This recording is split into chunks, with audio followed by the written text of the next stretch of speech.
नमस्कार, मेरा नाम है अमृत और आप देख रहे हैं जामिया टीवी। वर्तमान में मैं मौजूद हूँ जामिया मिलिया इस्लामिया में।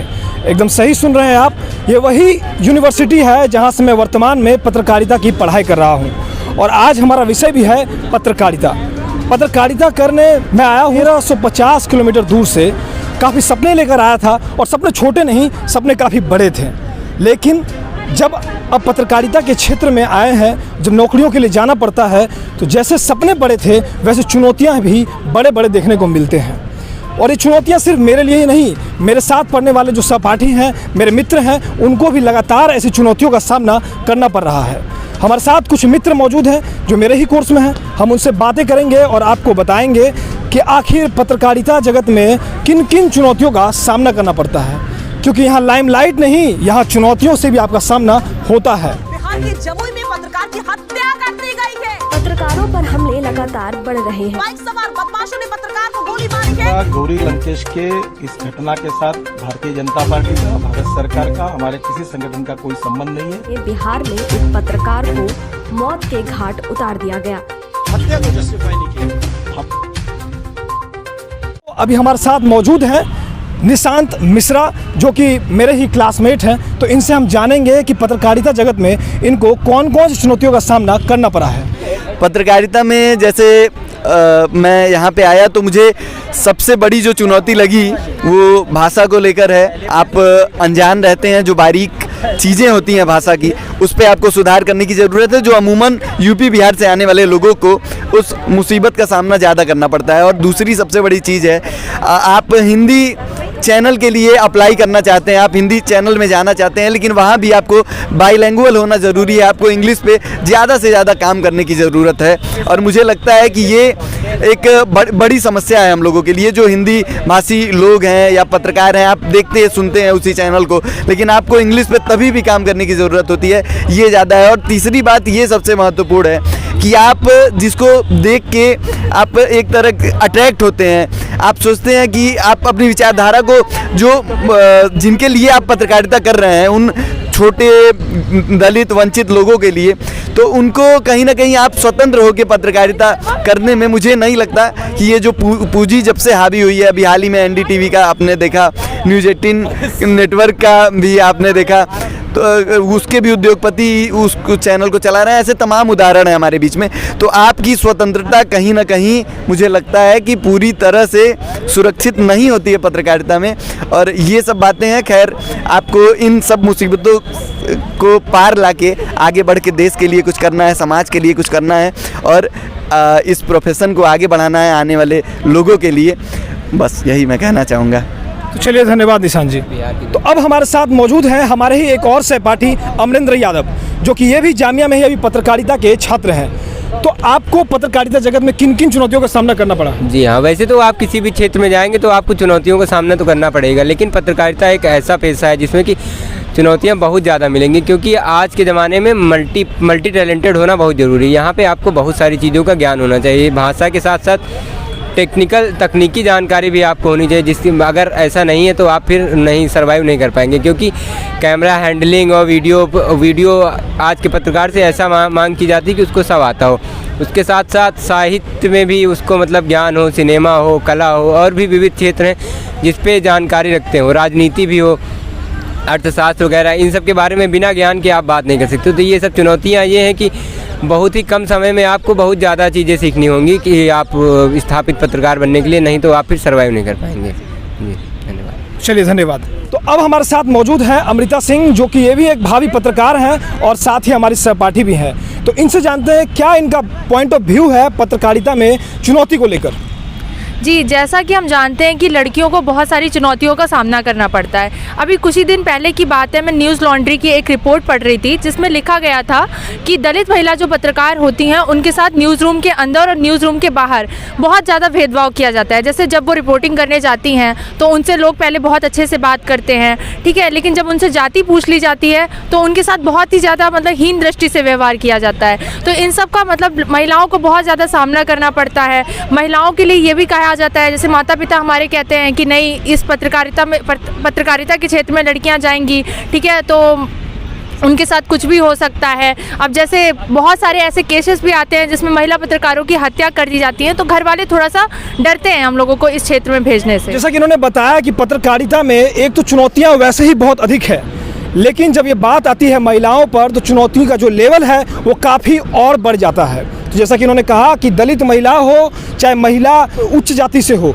लेकिन चुनौती का सामना परस्पर इनको करना पड़ता है। इसी कड़ी में हम और आगे बढ़ेंगे और हमारे साथ कुछ और सहपाठी मौजूद हैं जिनसे हम बात करेंगे और जानेंगे कि किन किन चुनौतियों का सामना उनको करना पड़ता है। हमारे साथ मौजूद है अभय प्रताप सिंह, जो कि हमारे ही कक्षा के एक छात्र हैं, और इनसे जानेंगे कि इनका क्या है मानना पत्रकारिता को चुनौती को लेकर। पत्रकारिता को एक बहुत आदर्श पेशे के रूप में हमारे देश में जाना जाता है, क्योंकि पत्रकारिता का जो इतिहास है वो हमारे देश के स्वतंत्रता आंदोलन में इसकी बहुत बड़ी महती भूमिका थी, जिसकी वजह से लोगों में इसके प्रति बहुत आदर है और बाद में ये वैसे भी लोकतंत्र में चौथा स्तंभ के रूप में जाना जाता है। अब पत्रकारिता के आदर्श गांधी जी द्वारा और गणेश शंकर विद्यार्थी, बाल गंगाधर तिलक, इन लोगों ने बहुत हाई स्टैंडर्ड सेट कर दिए हैं इस फील्ड में। अब लेकिन जब हमारे देश में एलपीजी स्कीम लागू हुई तब उससे क्या हुआ कि हमारे देश में कैपिटलिज्म काफ़ी बढ़ गया। अब उससे दिक्कत ये हुई आगे चलकर कि जब इलेक्ट्रॉनिक मीडिया का हमारे देश में उद्भव हुआ, उसमें अनेक तरीके की चुनौतियां सामने आई। वो ऐसे सामने आई कि जो ज़्यादातर जो मीडिया हाउस हैं, चैनल, वो अब एक उद्योगपति द्वारा संचालित किए जा रहे हैं। उनका मूल उद्देश्य शायद अब पत्रकारिता ही केवल नहीं रह गया, जिसकी वजह से पत्रकारिता जगत में काफ़ी अनेकों चुनौतियां पैदा हुई, क्योंकि जो लोग इस पर काम करने आते हैं उन्हें कहीं ना कहीं अपने मूल्यों सिद्धांतों के साथ समझौता करना पड़ता है। और समझौता इस लिहाज में हो जाता है क्योंकि जब हम लोग पढ़ते हैं तो हम लोगों को जनता की सच्ची सेवा के रूप में सिखाया जाता है, लेकिन जब वहाँ पर काम करना पड़ता है तो सिर्फ सेवा ही नहीं, कहीं ना कहीं मीडिया संस्थानों को अपने चैनल को चलाने के लिए एक व्यापक पूंजी की ज़रूरत है, और पूंजी की पूर्ति के लिए ज़रूरत पड़ती है सरकार की, अन्य उद्योगपतियों की, प्रमोटर्स की, जिसकी वजह से क्या होता है कि सिर्फ जनता तक सूचनाएं ही नहीं पहुंचा रहे, हमें उनके साथ कई और चीज़ें भी करनी पड़ रही, जिसकी वजह से क्या हुआ, पत्रकारिता के मूल्य कहीं ना कहीं थोड़ा गिरे हुए, और सिर्फ वो भारत में नहीं वैश्विक स्तर में इस पर गिरावट दर्ज की गई है। और कई सरकारों से डायरेक्ट पत्रकारों की चुनौतियाँ हो गई हैं, कई जगह तो लोगों ने पत्रकारों का हत्या तक करवा दी है।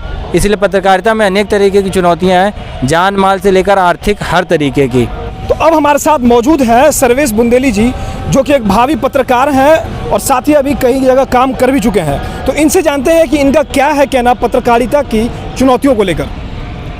नमस्कार, मैं सर्वेश बुंदेली, और जो कि आप जान रहे हैं कि पत्रकारिता एक ऐसी फील्ड है जहाँ पे रोज़ चुनौतियों का सामना करना पड़ता है हर एक पत्रकार को।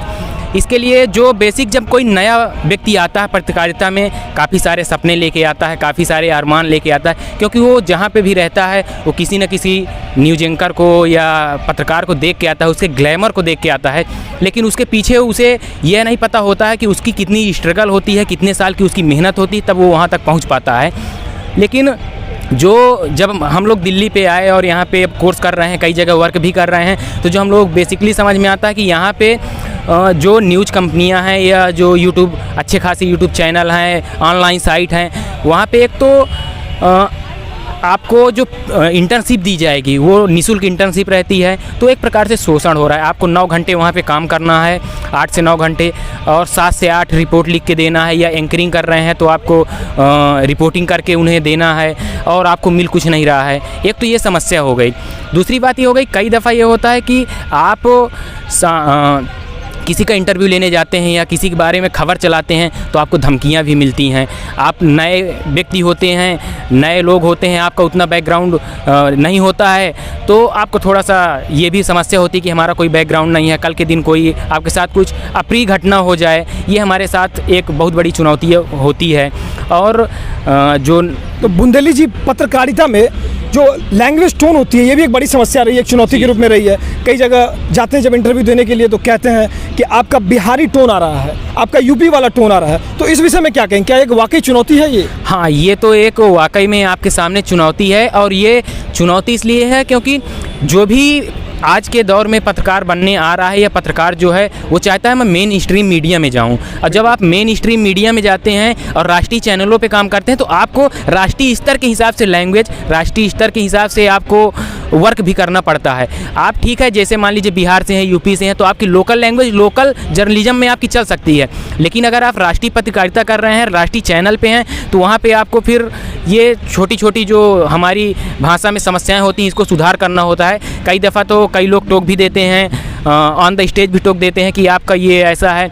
और अगर आप जैसे उर्दू शायरी वगैरह में, शायराना में कहीं अगर आप जाते हैं, तो वहाँ पे अगर आप नुक्तक नहीं लगाते, कई दफ़ा होता है आपको मंच से उतार दिया जाता है। तो ये लैंग्वेज की बहुत बड़ी समस्या है जो कि सुधार करना होगा। चलिए, धन्यवाद बुंदेली जी कि आपने कीमती समय निकाला और बताया कि पत्रकारिता में वाकई किन किन चुनौतियों का सामना करना पड़ता है। धन्यवाद। तो जैसा कि आप सभी ने मेरे सहपाठियों को सुना, जो कि वर्तमान में जामिया मिलिया इस्लामिया के छात्र हैं और पत्रकारिता कर रहे हैं, तो आप सभी लोग जैसा कि देखते हैं कि पत्रकारिता क्षेत्र में लाइमलाइट है, बड़े बड़े कैमरे हैं, बड़े बड़े न्यूज़ एंकर हैं, तो ठीक उसी प्रकार से बड़ी बड़ी चुनौतियां भी यहाँ पे है, जिनका सामना लगातार भावी पत्रकारों को करना पड़ता है। पत्रकारिता जगत में नाम बनाना जितना आसान लगता है, वाकई में उतना आसान है नहीं। बड़े नाम बनाने के लिए बड़ी बड़ी चुनौतियों का सामना भी करना पड़ता है। तो जुड़े रहिए हमारे साथ, हम फिर लेकर के आएंगे कोई और मुद्दा, कोई और टॉपिक, और इसका साथ में लेकर के आएंगे विश्लेषण। यदि आपको ये वीडियो पसंद आया हो तो वीडियो को लाइक जरूर कर दें, चैनल को सब्सक्राइब जरूर कर दें। मिलेंगे आपसे कोई और वीडियो में। कैमरामैन आकाश मिश्रा के साथ मैं अमृत, धन्यवाद।